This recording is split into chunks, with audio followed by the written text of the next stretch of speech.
Welcome, everyone. This is the May 11th meeting of the COSCA Open Space Conservation Agency.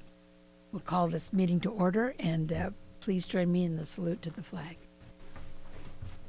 Ready to begin?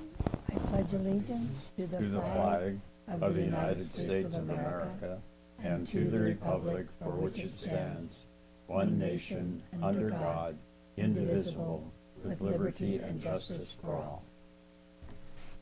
Thank you. May we have the roll call, please? Director Bill De La Pena, absent. Director Huffer? Yes. Director Jones? Here. Director Nichols? Yes. Chair C.O.S.C.A. Here. And let's see, I don't think we have any presentations or announcements at this time. Let's go directly to public comments, and I have a card from Elaine Hagan. Hi there. Thank you. Elaine Hagan, Thousand Oaks. I'm coming to give you a report about Trailhead Education Days, as I try to do every year. And you have written details at your stations. So after 2 COVID years, it was really wonderful to bring Trails Education Days back for CVUSD 4th grade students. This year, about 950 students attended, along with their teachers and many parents. I think there's something about working from home. At one school, there was one parent for every 3 students. And so the parents really appreciated the program too. Anyway, the students were especially excited because this was one of their first post-COVID field trips.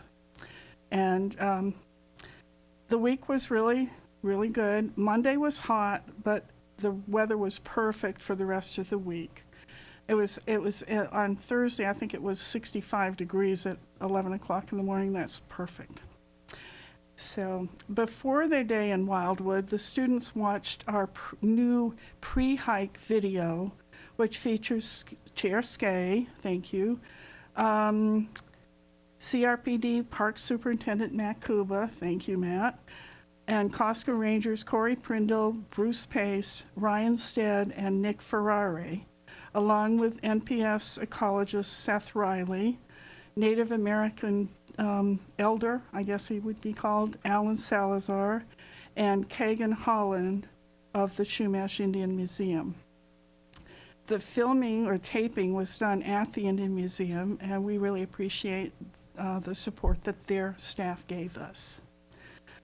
Professor David Granis, who's the CLU Film and Television Department Chair, taped the presentations at the museum, and CLU graduating senior Zachary Hessimer added supporting photos, video effects, and music, and the result is pretty wonderful. So, and we greatly appreciate their work.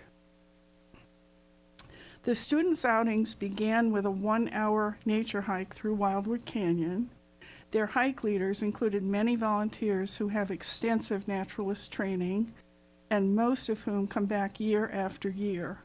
Several actually led every single hike for the entire week and wanted to come back for more.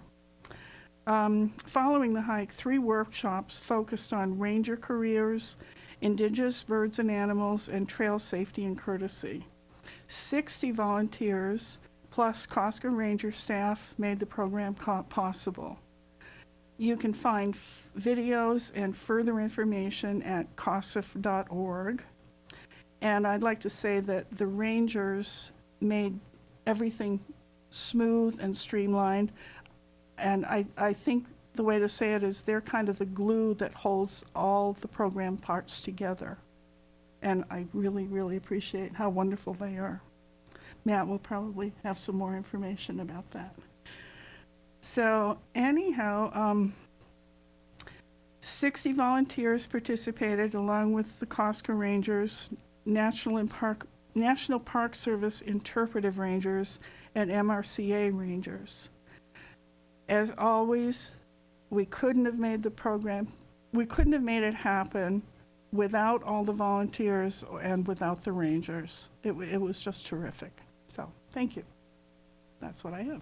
Thank you so much, Elaine. It was, it's just such a testament that the program had to take that 2-year hiatus, but you got it back up and running so beautifully. And I love the pictures here from Trails Education Days.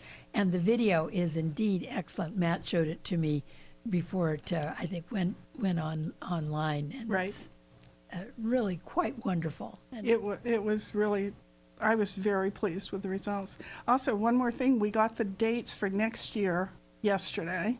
It's going to be April 24th through 28th of 2023. okay, we'll get it in our calendars. Any other comments? Yes, Director Haffer. I just think Elaine, is so exciting that you're finally able to get the kids out there after it seems like forever, but I guess it's only been a couple of years. So I'm thrilled that you're able to revive this program.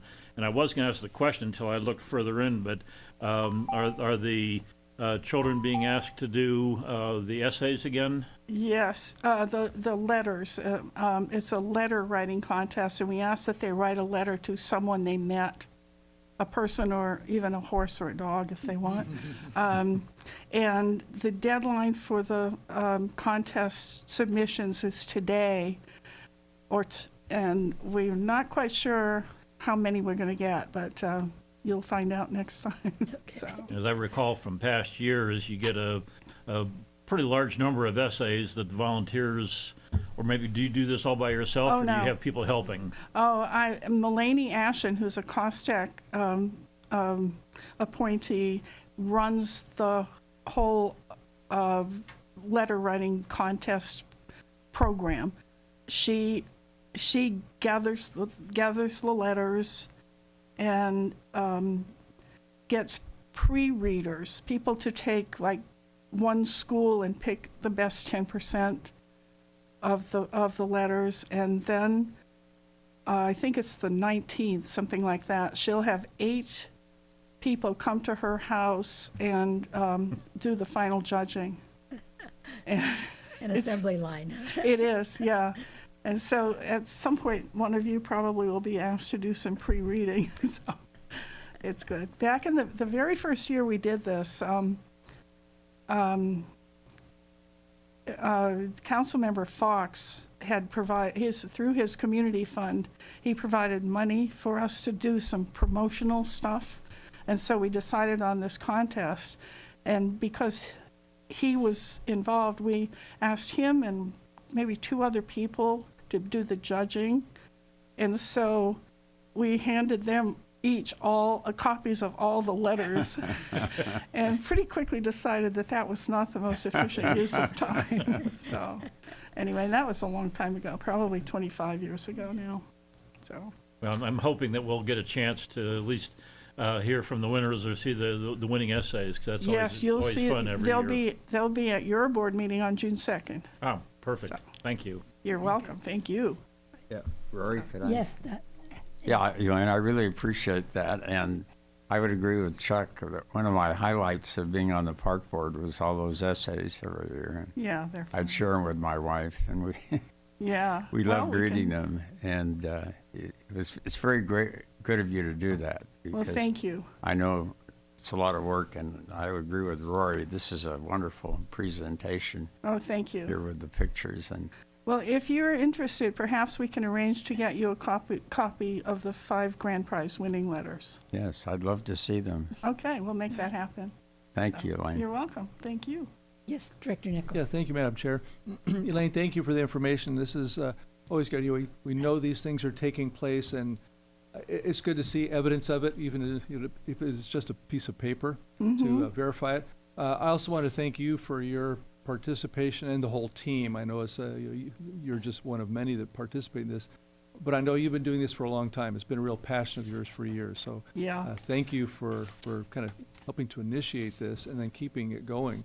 I remember having done some of these in the past, where you see the faces and the eyes on some of these children who, for them, it's just the first time they've actually been on a dirt path, and it's just a whole new world for them. Yeah. And for them, it's the ultimate of being out in the wilderness, and for us, we might think it's a rather tame open space area. Right. But it's such an exposure to them that it kind of, hopefully a lot of them, it'll really, impacts them in a positive way where you just never know where they're going to end up. Who knows, it might be a Park Service ranger in Santa Monica's or something. Again, thank you so much for doing this, and please express our thanks to the whole team that makes this happen. I shall, yes, thank you. I have one quick thing to tell you about that was really gratifying to me. At the end of the 2019 event, the last one until this one, I was hiking up the Main Canyon Trail the Sunday after Trails Education Days, and I saw a family coming down, and the older child looked to be maybe in 4th grade. So I asked him, first you say, what school do you go to, just to be sure, and then what grade are you in? And he was in 4th grade. And I said, did you happen to go on a field trip last week? And he said, yes, that's why I'm bringing my parents here. They had never been to Wildwood Park, and they'd lived in Thousand Oaks all their life. So Wow. it was quite wonderful. Beautiful. That's awesome. Anyway, thank you. So much, Elaine. Thank you. For the presentation and for your years of doing this. You're most welcome. Fantastic. It's my pleasure. You're here. Well, we will go to the consent calendar. Do I hear a motion, or are there any corrections of the minutes? I'll make a motion to approve. I read through the minutes, didn't see anything out of the ordinary, so I would suggest we approve the consent calendar as presented. I'll second. All right, thank you. And this is, to be clear, minutes from the February 8th meeting and the special March 23rd meeting. So if there are no further comments, all in favor, please say aye. Aye. Aye. Any nays or abstentions? Very good, thank you. Let's now go to the action items, and the first one is COSCA Open Space Trails Action Committee appointments. The name changed. I stumbled on it. Good evening, Chair C.O.S.C.A. and members of the board. I have a brief PowerPoint. For this year's COSCA recruitment, there were 4 scheduled vacancies to fill. The recruitment period was initiated on February 9th when the City Clerk's Department posted the customary vacancy notice and issued a press release to announce the recruitment for vacancies. Recruitment information was also posted on City and COSCA social media platforms, published in the city's City Scene newsletter, and shared via email with existing COSTAC members, the COSCA Open Space Foundation, COSCA's Trail Watch and Adopt a Trail program participants, ETI Corral 37, COSCA Valley Audubon Society, the COSCA group of the Sierra Club's Los Padres chapter, and Ride On Rancho Potrero Equestrian Center. Outreach to Adelante Comunidad Conejo, We Belong 805, Thrive Conejo, Conejo Unidos, Buen Vecino, and 805 Resistance also occurred via the City Clerk's Department. Staff received 13 applications during the 30-day recruitment period, and 1 application was from an incumbent COSTAC member, 2 were from current alternates, and 10 were from new applicants. Once all applicants were interviewed by the interview committee, the results were forwarded to the nomination subcommittee for determination of nominees. For members, the nomination subcommittee recommends Doug Baker, Susan Baucus, Doug Duty, and Kira Krukowski. Doug Baker is a current COSTAC alternate. He participated in the recent Spring Trail Work Day and looks forward to participating in other areas of COSCA's volunteer corps as pandemic-related restrictions abate. Susan is also a current COSTAC alternate. She recently did a great job coordinating the hike leader schedule for Trails Education Days. Doug Duty is a mountain biker and equestrian. He looks forward to being a liaison for COSTAC to the local equestrian community as well as to high school mountain bikers through his involvement with the National Interscholastic Cycling Association. Kira is an active member of COSTAC. She is the Trails Education Days contact for the COSCA Unified School District, participates in the Trail Watch program and trailhead outreach events, and has adopted the Lindmere Trail. The subcommittee also recommends the following applicants for appointment as alternates. Robin Berman, Henry Montalvo, and Jennifer Thompson. Robin is a hiker and has participated in past trail work days. She's interested in open space conservation and promoting the importance of open space stewardship. Henry is a hiker and is interested in sharing the benefits of open space with others and giving back to the community.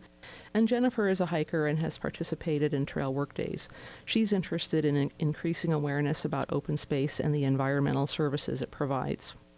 So with that, staff recommends that the board approve the COSCA members and alternates as recommended by the nomination subcommittee. Thank you, and I'm available for questions. Thank you, Anna. Any questions of Ms. Huber? Yes, Director Nichols. Thank you, Madam Chair. I did have a few questions. Thank you for the presentation. In the background section, had listed a number of organizations that received emails.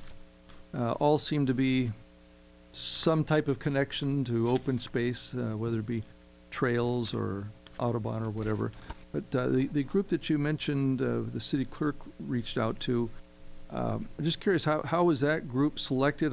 Because I mean, I don't know anything about their backgrounds. They don't seem to be, well, at least their names don't seem to have any connection to open space. Not that we have to only solicit to open space. But I'm just curious, how was that group identified and communicated with as opposed to any other non-affiliated group? Well, last year already, the city began pursuing various measures or actions to promote diversity, equity, and inclusion. So these particular groups were actually also reached out to for last year's recruitment. So I can't speak for the clerk's office in terms of how the selection was made. But since the COSCA information was provided to those same groups last year, we just did a repeat for this year. Okay, all right. So it's okay. I'll just leave it at that then. And regarding the members that you're proposing or requesting, I notice we're down to one equestrian. Is this kind of indicative of the interest level where there's no longer an equestrian clientele, so to speak, that are actively involved in COSCA? Or is it just, because it seems like it's either mountain biking or hiking? Is that the trends that we're seeing is when it comes to trail use, or just in this particular group that's interested in assisting? It's a little bit hard to tell, but certainly this year, because the board has asked about equestrian individual participation in COSCA in past years. So this year we made a specific point of contacting the local ETI group, for example, Corral 37. I also sent an email to Brian McQueenie, who's, running the operation at the Rancho Potrero Equestrian Center, so that he could put the information in the newsletter that he sends to his boarders. And in putting it out on the city's social media, COSCA social media, all of which have followings that we think are pretty proud of, and we know that those posts get then shared by the people that see them to their particular affinity groups or, friend networks and whatnot. That's just what, we tried to cast the net as wide as we could, and this is what came up this time around. Okay. So we're Doug seems like somebody who's going to be a great member of our team, especially because he is connected to an equestrian community, and perhaps through his participation in COSCA, we can reinvigorate participation by other folks who still own and ride horses in the area.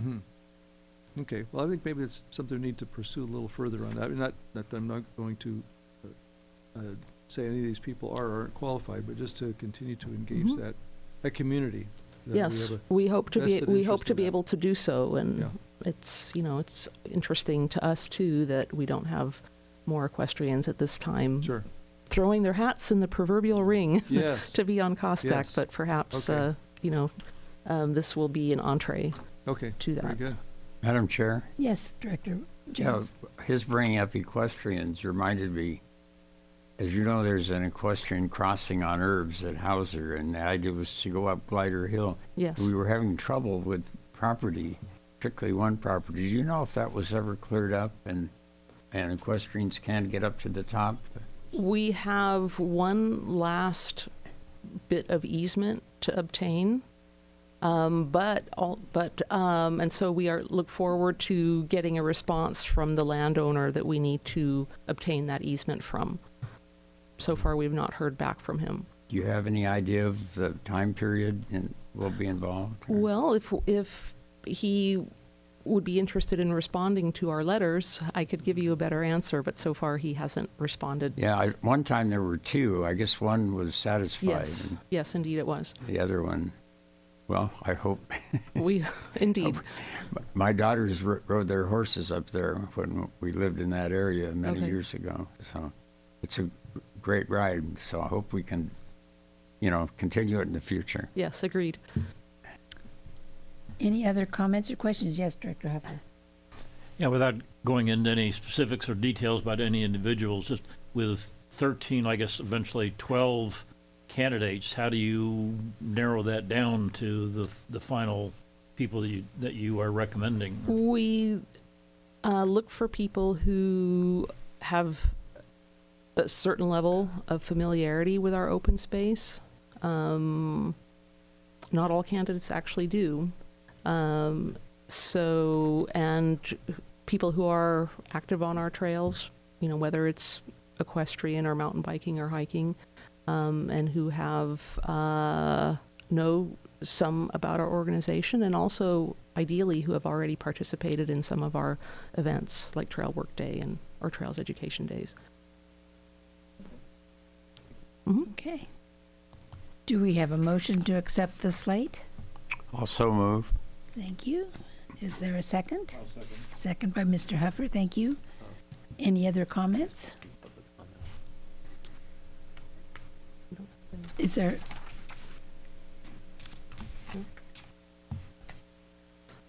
Are we ready to go to a vote, or did you have an issue, Mr. Stark? No, we were just discussing whether there were any public comments on this before the vote. We Yes. did not receive any Okay. before the meeting. And All right. Thank you. All right. If no other comments from the board, all in favor, please say aye. Aye. Aye. Aye. Any noes or abstentions? Hearing none, that slate is approved. Thank you. Now we'll go to the approval of recommended new names for the various Indian Cave, etc. trails and features, and recommended name for a currently unnamed connector trail between the Wishbone Loop and Saddle Pass Trail. Thank you, Chair C.O.S.C.A. I have a brief PowerPoint.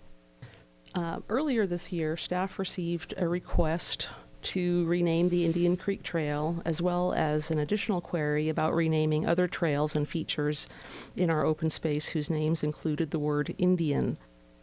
Those consist of Indian Creek, Indian Cave Trail, Indian Cave, and Indian Maiden Falls. And on its own, as we mentioned at the last board meeting, the word Indian refers to individuals from India rather than Native Americans, so doesn't accurately reflect the origin of the people to whom it refers.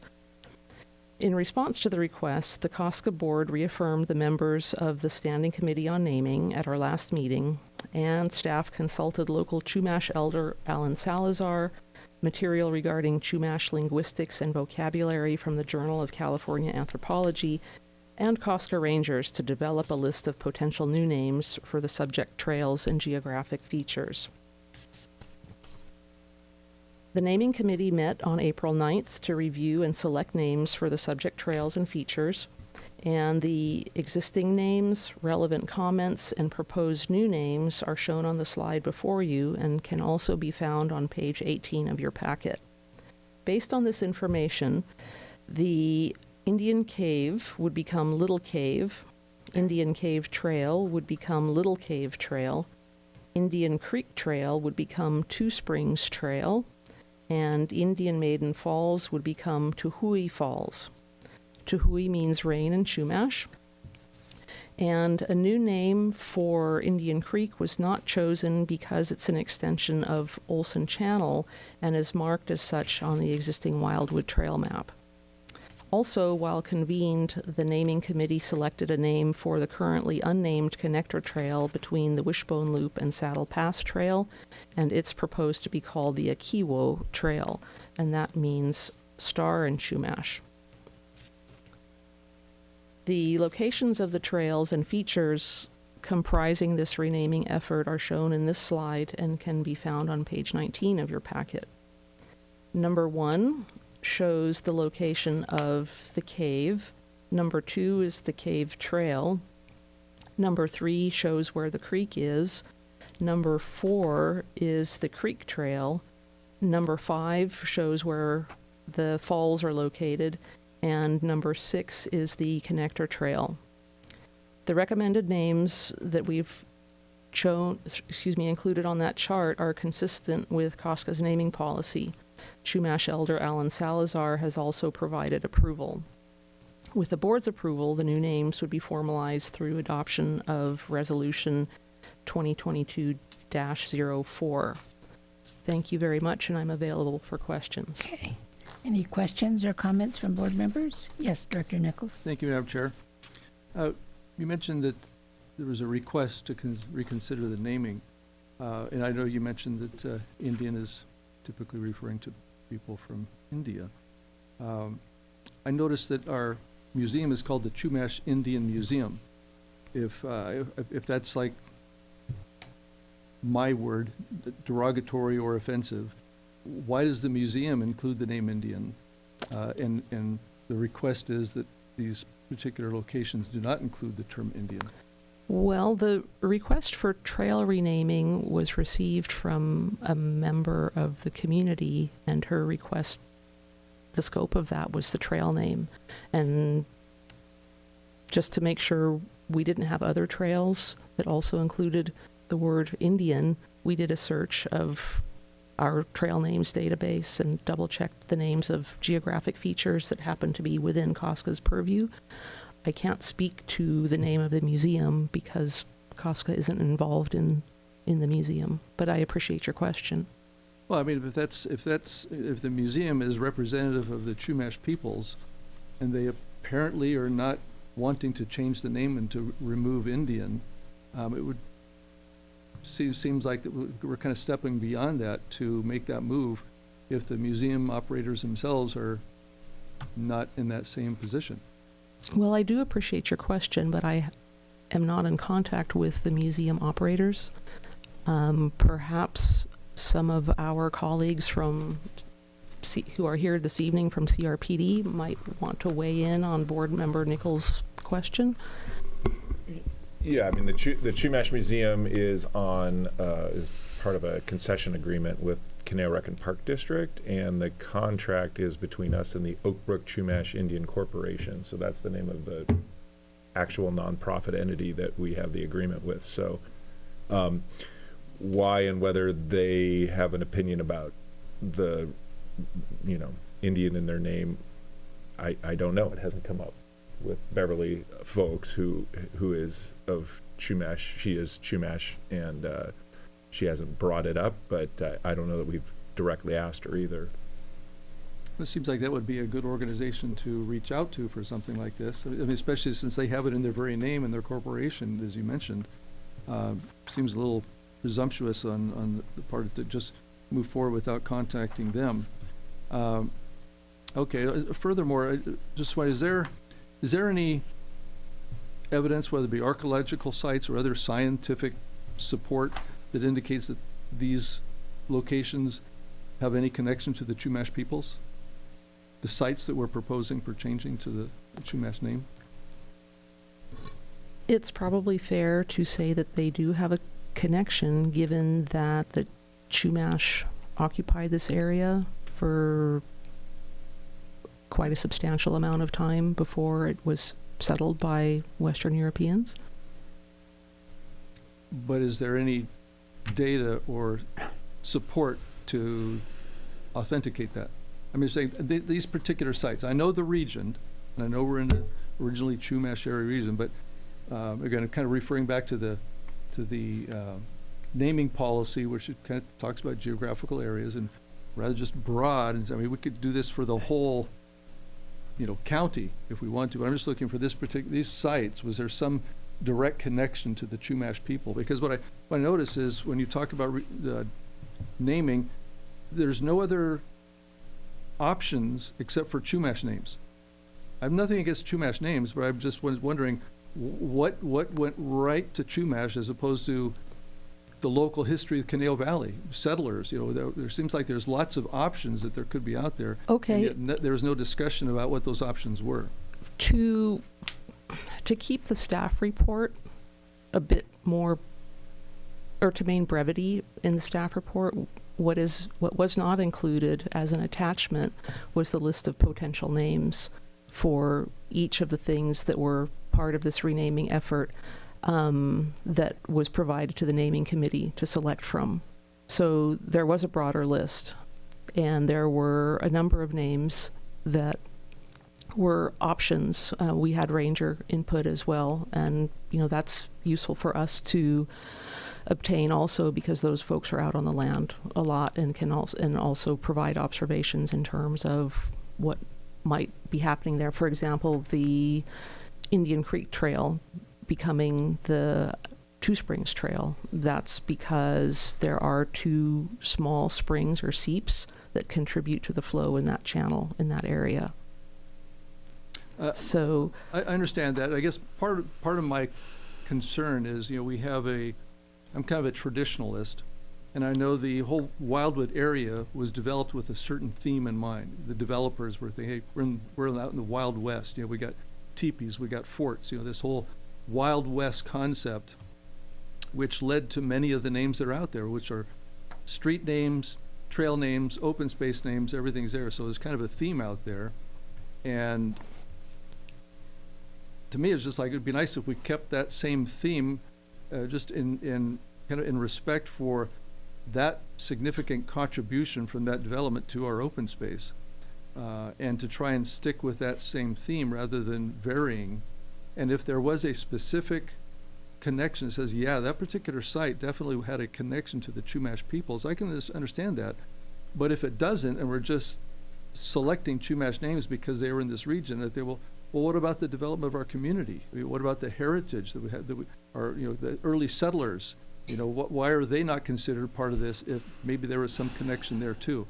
So I don't see that this was really vetted the way that I would like to see it, and that's part of my concern. Is it was just an automatic jump to the Chumash. I have nothing against Chumash.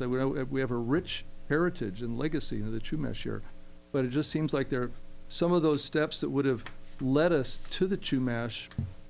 I don't see here. It was like an automatic approach, and to me, I'm kind of losing the connection to the Conejo Valley heritage in many other aspects. So that's my concern as we go down that path. Sorry for the pun. On naming specific sites unless there is that direct connection. So again, I just had a little concern with that. Director Nichols, I'll just jump in and say that actually Chumash did occupy probably every square inch of this valley and many, many sites. And I don't have the archaeological record, but there are certainly listed sites all over the area.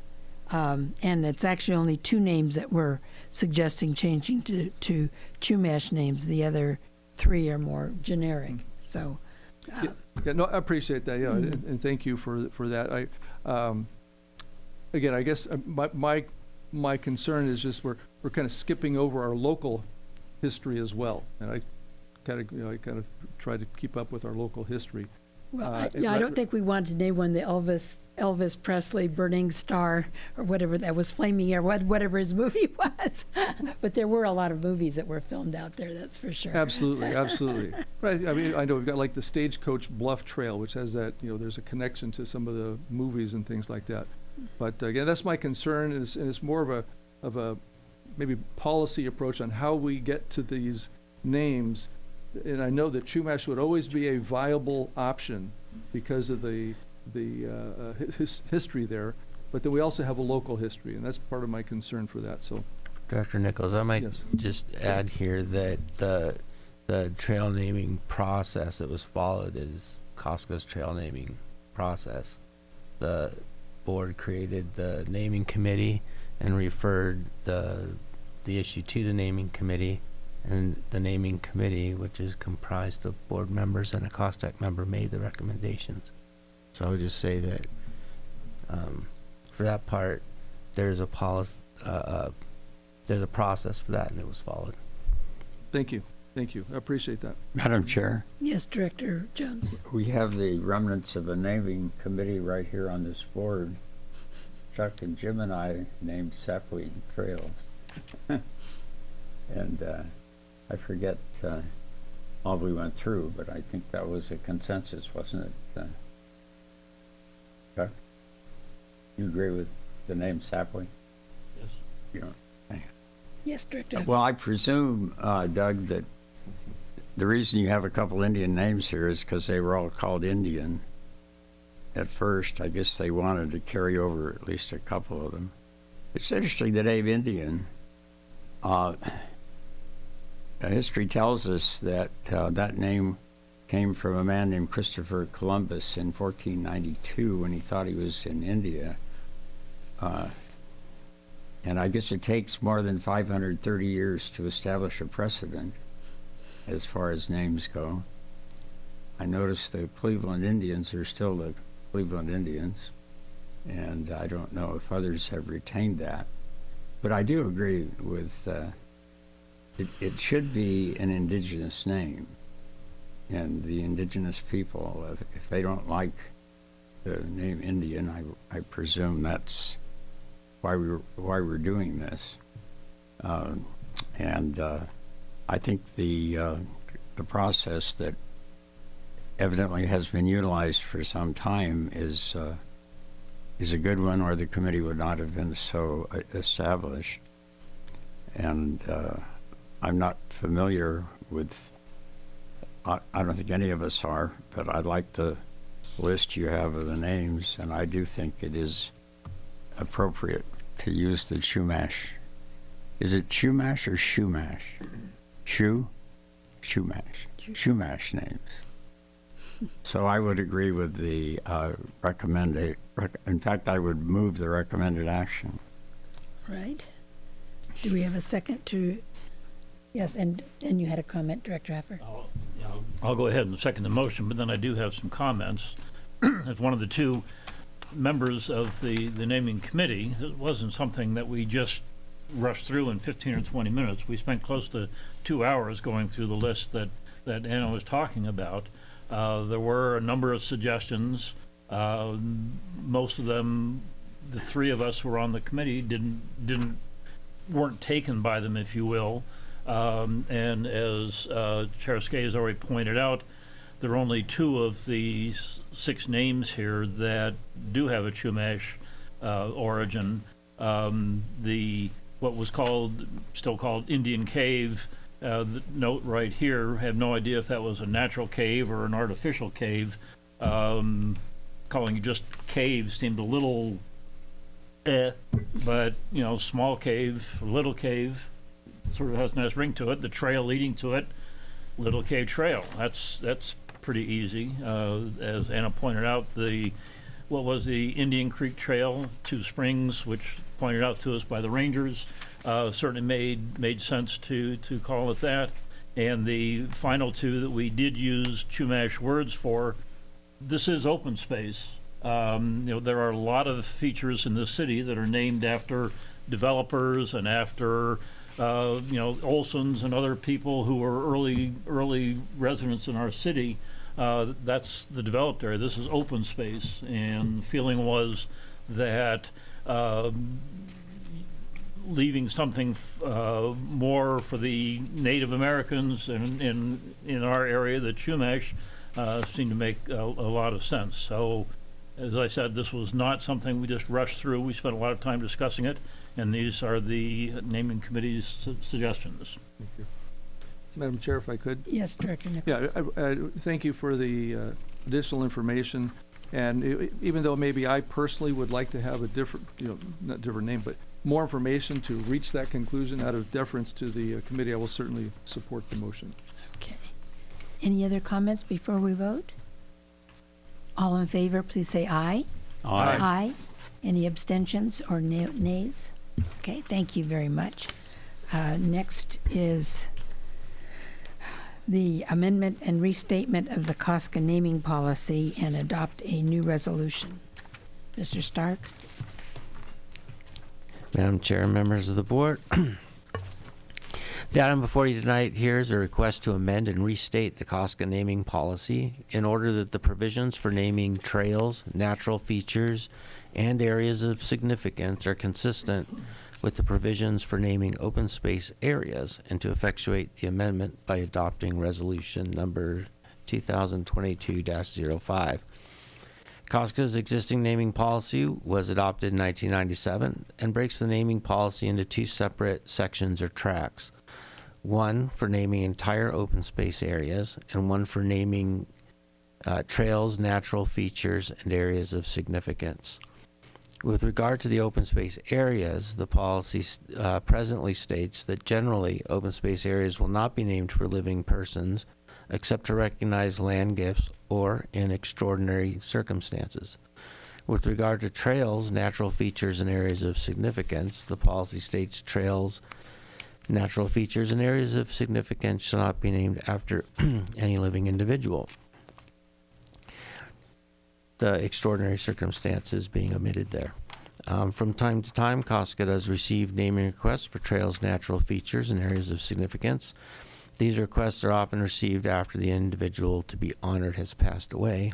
However, there are other occasions when the request is for an individual who is still living. When such an individual has made a significant contributions to COSCA or the open space resources under COSCA's stewardship, or whose actions can otherwise be construed as extraordinary, it may be reasonable to acknowledge such contributions by naming a trail, feature, or area of significance, rather than an entire open space unit while the person is still living.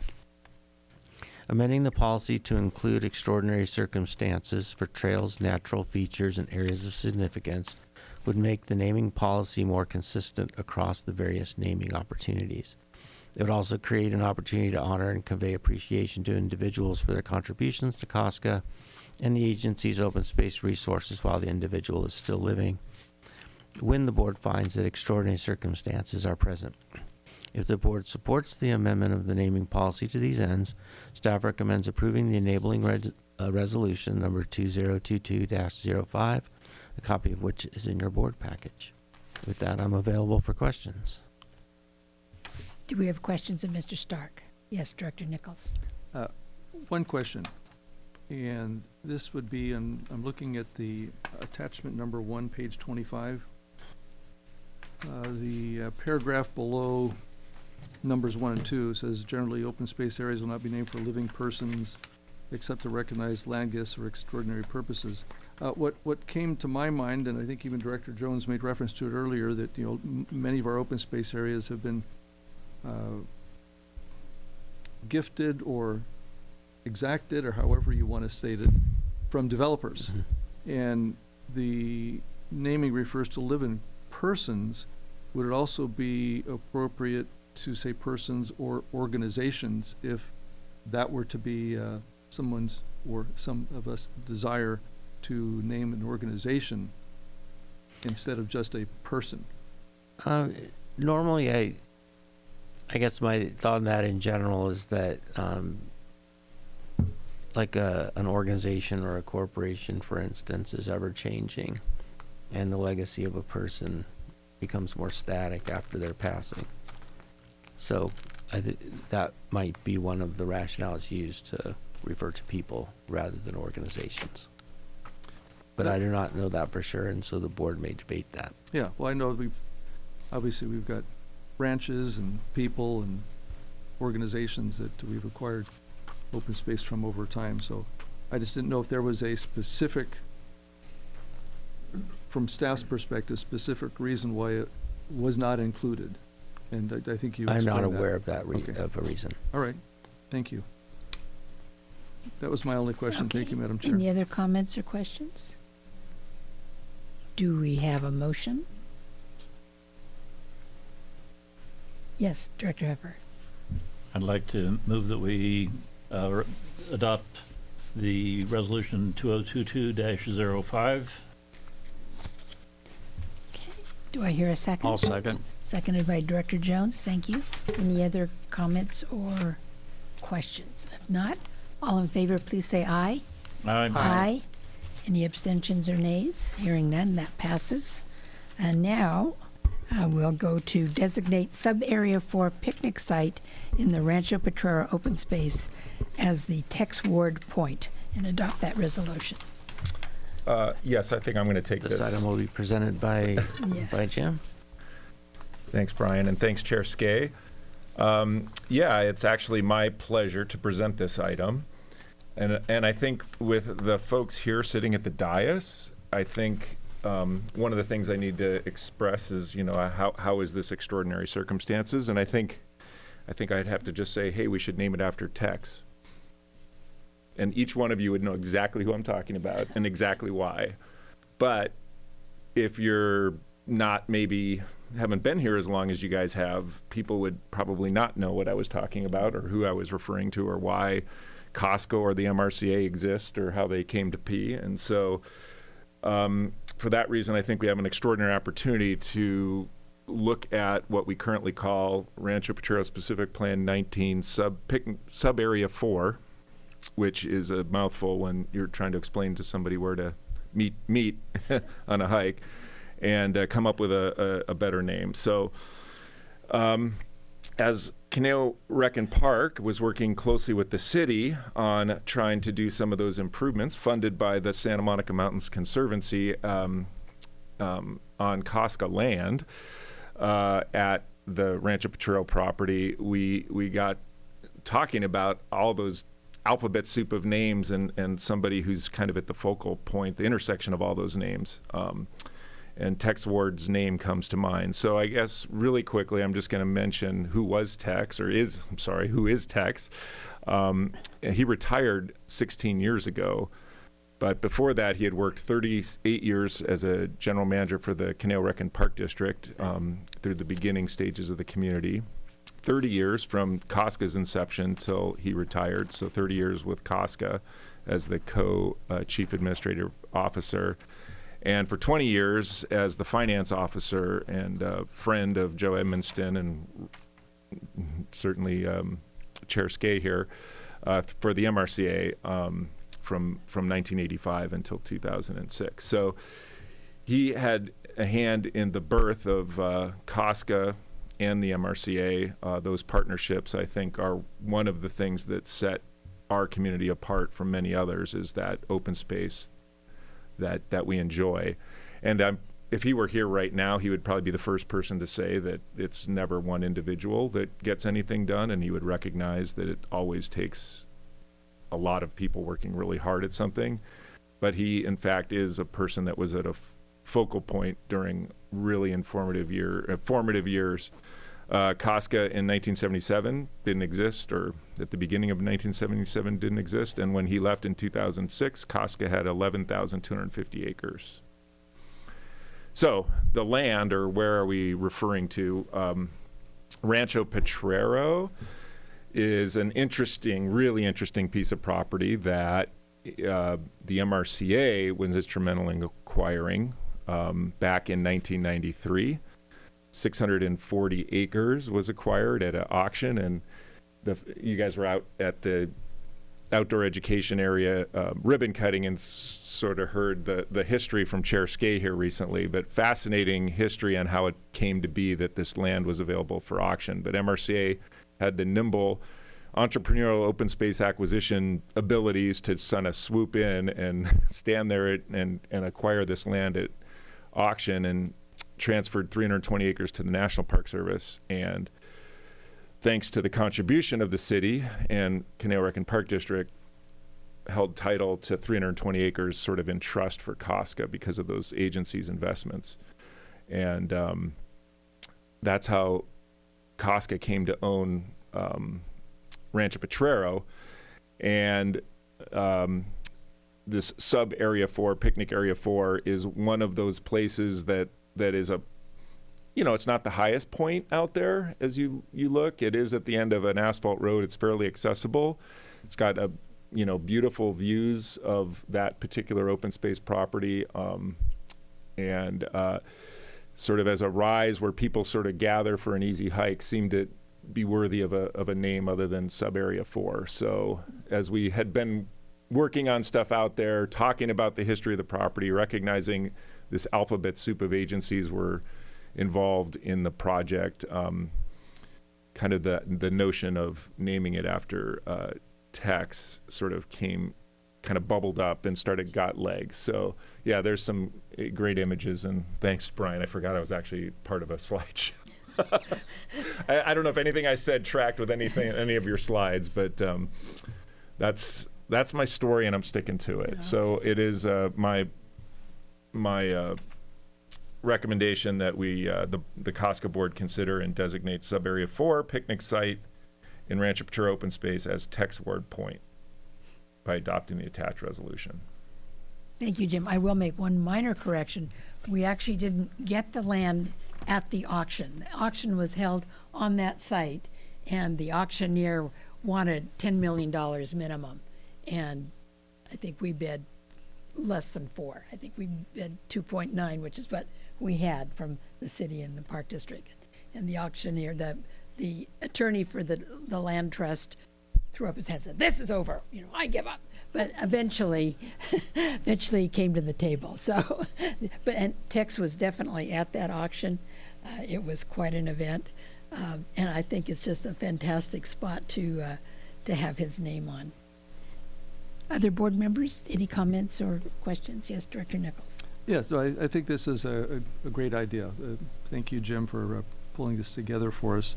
I had the pleasure of working with and for Tex years ago, and at that time we were trying to wrap up North Ranch, moving forward on Lang Ranch, moving forward on Rancho Caneo, and moving forward on Dos Vientos. So I was making these constant trips between Mary Jane Laz, Phil Gatch, and Tex Ward on trying to coordinate all these activities.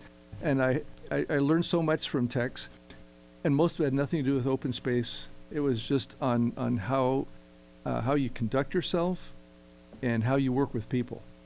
And he was a true gentleman in both those regards, and very accomplished in his intended purpose, but was never one to kind of push his way. He just kind of, wanted to work with people. So I always appreciated what I learned from him, and it'd be my pleasure to support this. So thank you very much for bringing this forward.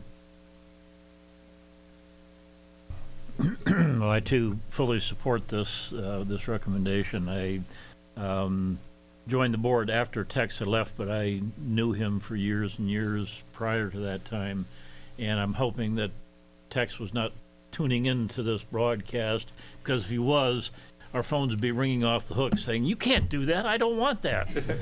So Jim mentioned that he would say a lot of people contributed this, but he personally wouldn't want any kind of recognition. So I'm glad we're doing this, that he doesn't know about it yet. Yes, yes, I've known Tex for a long time. Like before I ran for city council in 1970, he gave me a little hand with that. If there was ever a Mr. Low Key, it was Tex Ward. Mm-hmm. I mean, you could meet with him, and you wonder how he got things done, because he was, he didn't toot his own horn. He didn't, dramatize anything. He just slowly did things. And I frankly hope we can do more, or name something else that is more centrally located in Thousand Oaks for him, because I don't want to flatter Jim here too much, but there's probably no danger of that either. He's about as low key as Tex. But You know, Tex did this marvelous job because the very first man, in my view, was not that accomplished. And when Tex came here, he just, developed this district from nothing practically, or very little. I mean, we had Estella Park, if you want to talk about very little.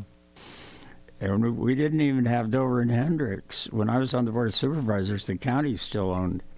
And Tex not only wanted Dover and Hendricks, but he wanted money with it.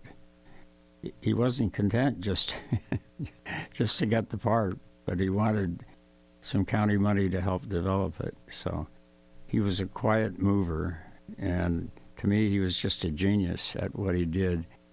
And he did it without, getting any attention for himself at all, unlike most of us in local government, who I think want credit whenever we can get it. So he was just a wonderful person. And then my point about Jim was he reached out and got Jim, who is of the same mold as Tex. And I believe those were two, the contribution of both Tex and Jim have just been marvelous. I don't think there's a better, Rec Park district in the country than CRPD. And so the lingering thought is that I think we ought to do something more in his honor whenever the appropriate time is, if I'm still around, to make his name more prominent, as we did with Alex Fiore. I think was very appropriate for Alex, and I think would be just as appropriate and even more so with Tex. Thank you.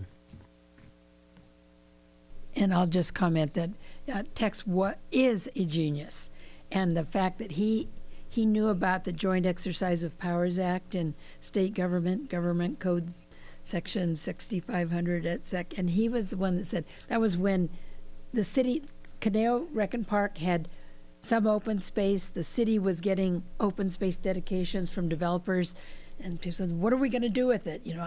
There was one old CRPD board member who was very sort of, you can't put any recreation on it that doesn't pay taxes. We don't want any more open space. And luckily Tex changed him around. And the idea of making a joint powers authority with the city and the park district really was a fantastic move. And I agree, Ed. The whole Canal Valley could be named after Tex, as far as I'm concerned. But that might elicit some objection from other worthy folks. But in any event, I think this is a great idea and a beautiful view spot for him. Did we have a motion yet? I'll be happy to make Okay. a motion. Yeah, make a motion to continue with staff's recommendation to designate the sub-area for picnic site as Tex Ward Point. Okay. And a second? No second. Seconded by Director Hufford. Thank you. And if no other comments, all in favor, please say aye. Aye. Aye. That's by acclamation. I know there were no nays or abstentions. Fantastic. Okay, we will go to the Volunteer Corps Activity Report. Thank you, Chair C.O.S.C.A. I have a brief PowerPoint. With regard to Trail Watch and trail adoption programs, volunteers logged the following hours from February through April of this year. Trail Watch had 111 reports and 187 hours donated, and Adopt a Trail had 84 reports and 116 hours donated. We very much appreciate the efforts of our dedicated volunteers, as their work is integral to our open space management efforts. I'd also like to acknowledge our new volunteer coordinator for Adopt a Trail, John Noble. John's learned the ropes very quickly and is doing a great job. Thank you, and with that, I'm available for questions.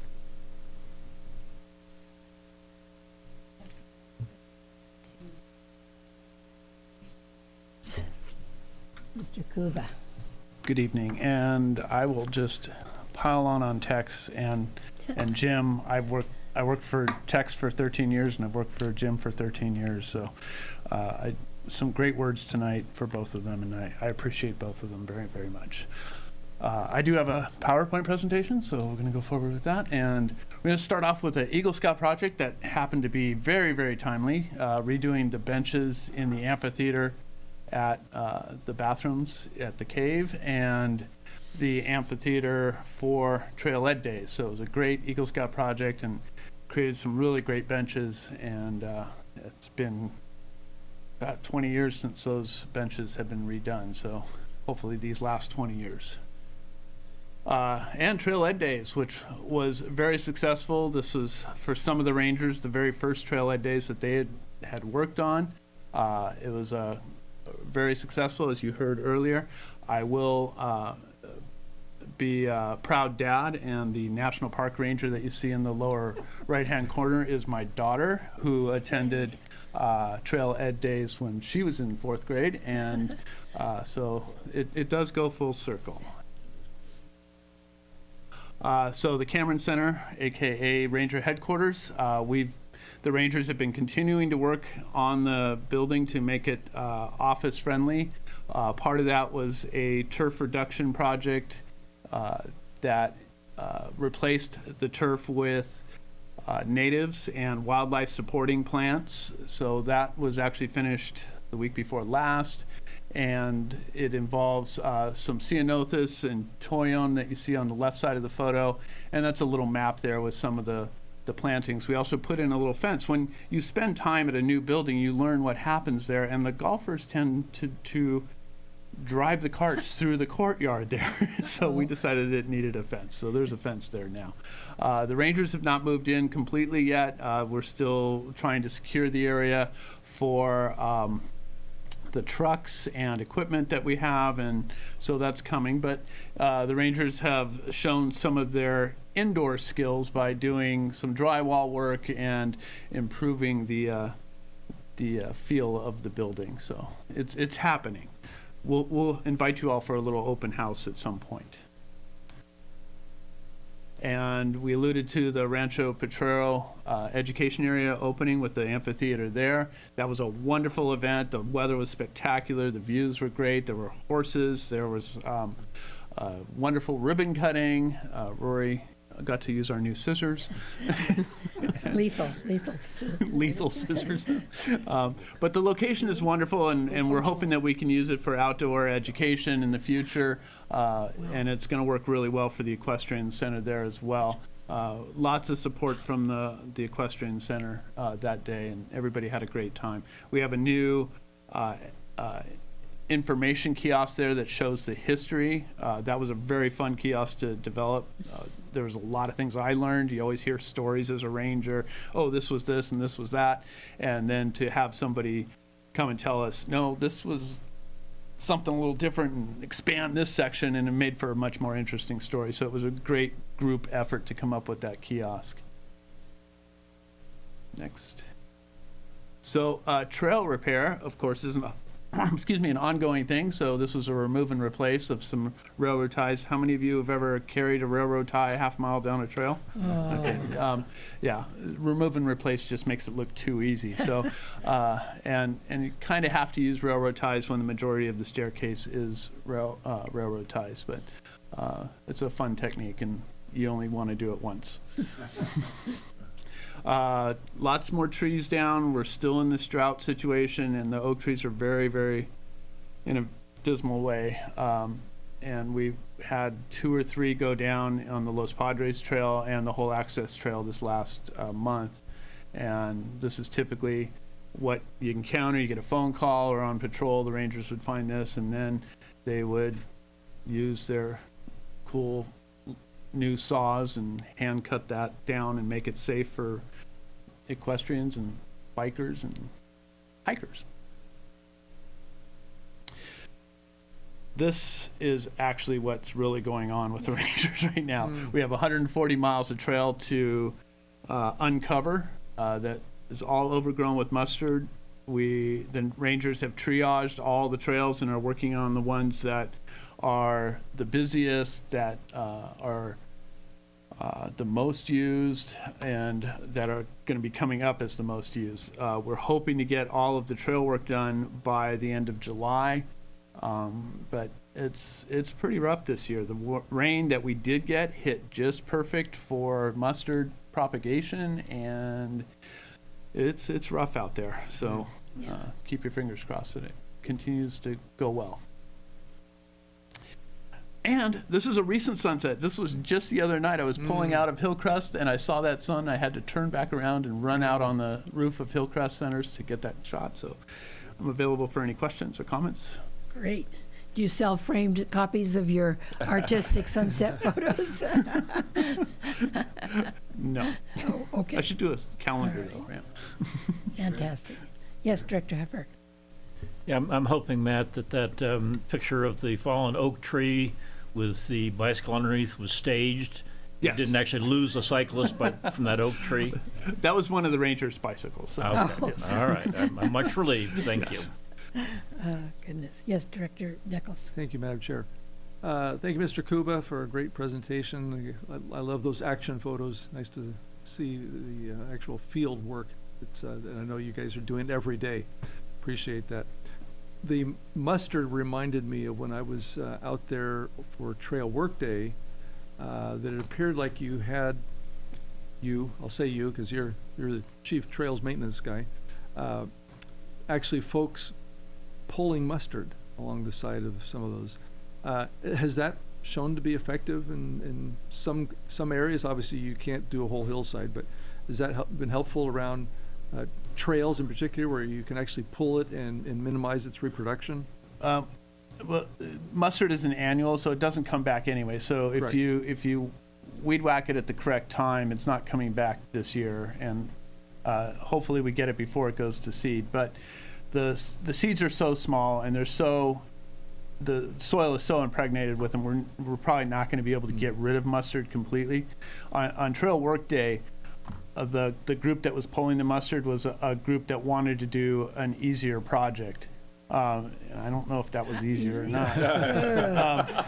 But they didn't want to hike and such, so we had a group of about 15 to 20 people, and that was a project that we did with them. And it was great because that was on the entranceway to the mesa, and it really cleaned up that whole area and made it really nice. So it was a worthwhile project, but it's not going to lower the mustard population at all.